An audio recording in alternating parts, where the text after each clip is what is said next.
तो जैसी जनसंख्या नियंत्रण की बात होगी, देश में कहा जाएगा देखिए साहब ये लोग मुसलमानों के खिलाफ हैं।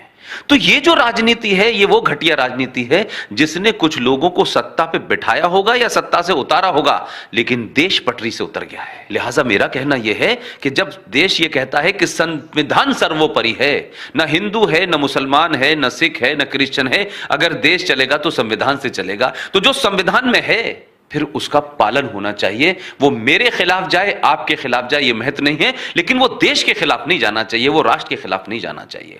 लेकिन अब एक ऐसे हालात में आप पहुंच गए हैं कि जो आपके 5,000 साल पुराने आदर्श थे, मूल्य थे, उनको जीने के लिए समाज वैसा नहीं है। आज ये देश भीड़ तंत्र से चल रहा है। भीड़ डरा देती है। एक भीड़ मजहब के नाम पे खड़ी हो जाती है, वो सुप्रीम कोर्ट भी उससे डरने लगती है। वही पुलिस डर जाती है, वही व्यवस्था डर जाती है, वही सत्ता डर जाती है। तो देश किसी के डर से नहीं चलता है, देश किसी एक कानून से चलता है। आज इस देश में संविधान लोगों ने मजाक बना दिया है। जिस संविधान में जो चीज लिखी हुई है, और वो किसने लिखी, कैसे लिखी, लेकिन संविधान ड्राफ्टिंग कमेटी के लोगों ने लिखी। जो लिखा है उसको क्यों नहीं लागू किया जाता? उसके ऊपर हिंदू और नॉन हिंदू और कम्युनल और सेकुलर और लिबरल और मॉडर्न, इस किस्म के हम जाल इसलिए चलते हैं कि जिन लोगों ने राज किया था लंबे समय तक, आज सत्ता उनके हाथ से निकल रही है। आज सड़क पे बात करने वाले आदमी के पास जा रही है, आज सब्जी बेचने वाला मेंबर ऑफ पार्लियामेंट पहुंच रहा है, वो भी अपनी बात कह रहा है। बहुत सारे जो इंटेलेक्चुअल थे आज उनकी कोई बात नहीं सुन रहा है। उन्होंने जो किताबें लिखी थी उसमें झूठी बातें पकड़ी गई। उन्होंने संविधान के साथ झूठ बोला, उन्होंने इस देश के इतिहास के साथ झूठ बोला। तो तब एक तरफा इंफॉर्मेशन थी, आज कई इंफॉर्मेशन है। तो चाहे रोबिला थापर हो, चाहे इरफान हबीब हो, उनके तथ्यों को चैलेंज तथ्यों पे किया जा रहा है।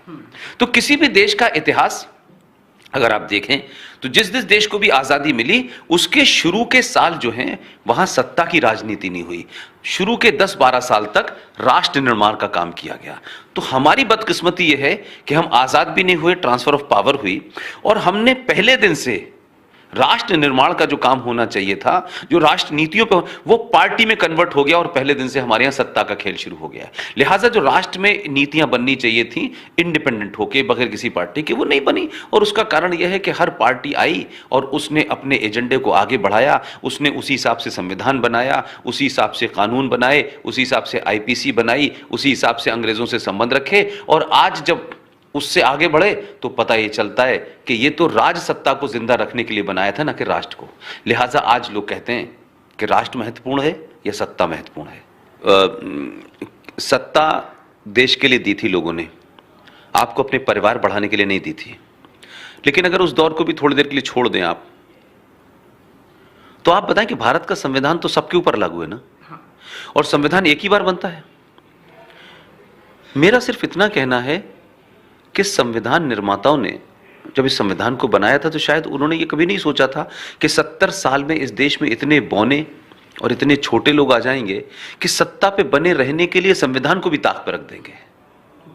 तो सबसे बड़ा दुख की बात यह है कि जो भी कुछ संविधान में लिखा हुआ है, उन संविधान निर्माताओं को हम ये नहीं कह सकते वो हिंदूवादी थे या मुस्लिम परस्त थे या ये परस्त थे। वो देश के हित में उन्होंने बनाया, और उन्होंने गुंजाइश छोड़ी कि आने वाली नस्लें जब इसके ऊपर डिबेट हो तो किसी मामले पे एक व्यापक डिबेट के बाद उसमें वो बदलाव लाएं। लेकिन सन 1976 के अंदर मैडम इंदिरा गांधी की सरकार हिल चुकी थी। उन्होंने रात के अंधेरे में भारत के संविधान के प्रियम्बल में, जिस प्रियम्बल के अंदर ना डॉट लग सकता है ना डॉट मिटाया जा सकता है, उस प्रियम्बल में आपने सोशलिस्ट सेकुलर शब्द क्यों डाला? क्या इस पे डिबेट हुई थी? क्या पार्लियामेंट में इस पे बहस हुई थी? क्या इसकी जरूरत थी? इसलिए आपने कुछ काम राजनीति के तौर पे किए, लेकिन आप ये नहीं बता पा रहे कि भारत के संविधान में जिन 22 तस्वीरों को, स्केचेस को नंदलाल बोस के अंडर में बनाई एक टीम थी, और उनसे कहा कि अगर भारत का संविधान कोई हाथ में उठा के देखे और उस पर भारत न लिखा हो तो एकदम हम जैसी खोले तो वो भारत का संविधान समझ में आ जाए कि ये भारत का होगा। तो इस पे एक व्यापक चर्चा हुई, और चर्चा के बाद में लोगों ने कहा कि भाई नंदलाल बोस जो हैं वो बंगाल के रहने वाले हैं, शांति निकेतन के रहने वाले हैं, उनको इसका जिम्मा दिया जाए कि वो इसकी स्टडी करें और भारत की सभ्यता और भारत की मट्टी इसमें नजर आए। और बगैर भारत लिखे लोग कहेंगे ये भारत का संविधान है। उन लोगों ने एक लंबी स्टडी की और नंदलाल बोस के अंडर में 9 लोगों की टीम बनी और शांति निकेतन के कुछ स्टूडेंट आए, वो बेहतरीन आर्टिस्ट थे और 22 स्केचेस को फाइनल किया गया और वो स्केचेस भारत के संविधान में डाले गए। जहां जगह जगह खाली थी वहां लिखा गया। तो जो भारत के संविधान का आप पहला पन्ना पलटेंगे, जो ओरिजिनल संविधान है, जिस पे राजेंद्र प्रसाद के, जवाहरलाल नेहरू के, पटेल के, सबके साइन हो रहे हैं, उस ओरिजिनल संविधान के पहले पन्ने के ऊपर भगवान राम, सीता जी, लक्ष्मण जी की तस्वीर बन रही है। अब उस वक्त तो ना आरएसएस थी, न राइट विंगर थे, न जनसंघ थी, न विश्व हिंदू परिषद थी, न बजरंग दल था। उस जमाने तो वही लोग थे जिन्हें हम राष्ट्रीय नेता कहते हैं, अक्रॉस द बोर्ड कहते हैं। लेकिन देश को यह भी तो पता होना चाहिए कि जब संविधान के अंदर ये चीजें थीं तो फिर किसके कहने से एक समय के बाद उनको रिमूव कर दिया गया? क्या इस पे चर्चा नहीं होनी चाहिए? क्या यह सवाल नहीं पूछा जाना चाहिए कि जो ओरिजिनल संविधान था उसको किसने गड़बड़ किया? इसके साथ आपने अमेंडमेंट किया, अमेंडमेंट लाते आप तो 100 से ऊपर अमेंडमेंट आए, कोई दिक्कत नहीं है, लेकिन उसकी मूल जो भावना थी उसे किसने हटाया? तो यह सवाल आज इसलिए पूछ पा रहा है देश क्योंकि इंफॉर्मेशन आ रही है। पहले तो इंफॉर्मेशन ही नहीं थी।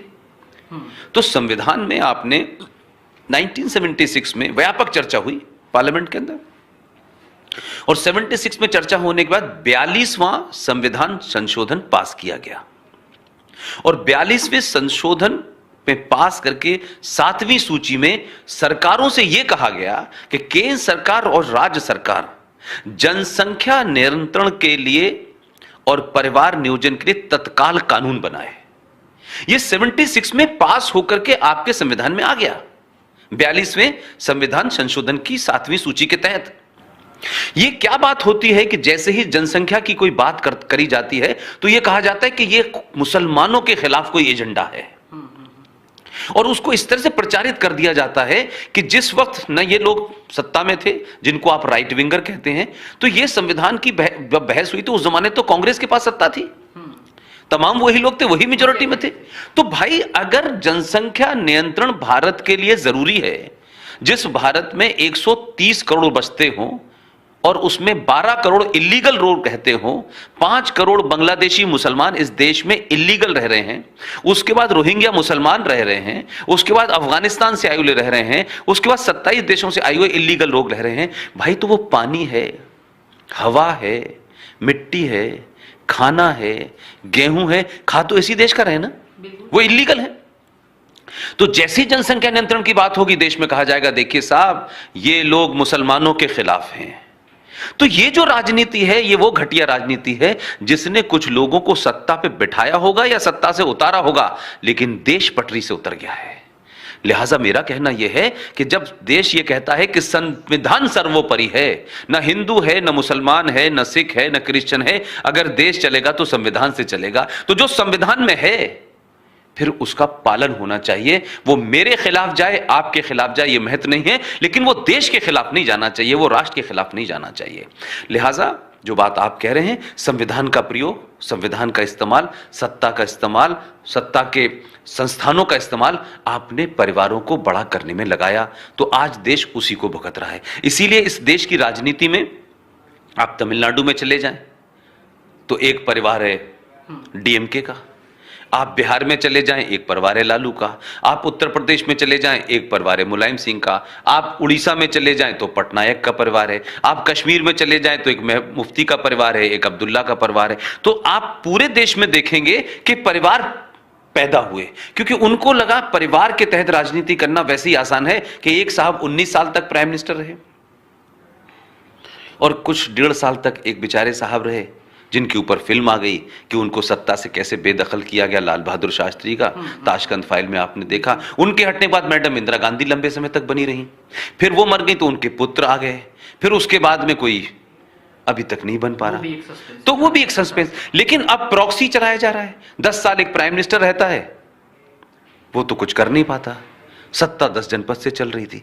तो हमने नींव इसी की डाली है। तो पहली बार अगर आप केंद्र में देखें तो एक ऐसी सरकार आई है जो अपने बहुमत पे है, उसकी विचारधारा की बात छोड़ दीजिए, लेकिन परिवार नजर नहीं आता हमें उसमें। और उस पार्टी में कोशिश हो रही है कि परिवार के लोग प्रमोट ना हो, क्योंकि उनकी भी आदत थी, बहुत से लोग थे, लेकिन फिर भी कोशिश तो हो रही है। तो इस बुरे हालात में अगर ये छोटी सी भी कोशिश है तो ये देश के लिए अच्छी है, ये जारी रहेगी, क्योंकि लोगों में संचार क्रांति के माध्यम से दुनिया को देखने का मौका मिला है। और हम तमाम हिंदुस्तानियों की समस्या यह है कि हमको लगता है हम दुनिया में सबसे बुरे हैं, सब कुछ हमारे यहीं हो रहा है। अब संचार क्रांति से पता चलता है कि अब हमारे यहां एक रेप हो जाता है तो लोग रेपिस्तान कहते हैं, लेकिन अमेरिका में तो आज भी दुनिया में सबसे ज्यादा रेप होते हैं। हमसे बड़ी डेवलप सोसाइटी है, हमसे बड़ी मॉडर्न सोसाइटी है, बड़ी एडवांस सोसाइटी है, तो रेप क्यों हो रहे हैं? लेकिन भारत का रेप भारत को रेपिस्तान बना देता है, लेकिन अमेरिका का रेप अमेरिका को रेपिस्तान नहीं बनाता है। तो हम सेल्फ गिल्ट में भी रहते हैं। हमें दुनिया के बारे में नहीं पता है, हमारे यहां आतंक है, तो दुनिया कहती है कि इस्लामिक आतंकवाद है, लेकिन हमारे यहां इस्लामिक आतंकवाद के नाम पे हजारों घटनाएं हुई, लेकिन हमारी राजनीति और उस अपीजमेंट के डर से कि एक वर्ग नाराज हो जाएगा, उसका वोट लेना है, लिहाजा हमारे यहां इस्लामिक आतंकवाद कहने से लोग डरते हैं। और हिंदू आतंकवाद जो नहीं था, जो खुद उस सरकार ने, जिस सरकार ने इसको क्रिएट किया, वो भी साबित नहीं कर पाई, लेकिन क्योंकि हिंदू आतंकवाद कहने से इस देश में कुछ होने वाला नहीं।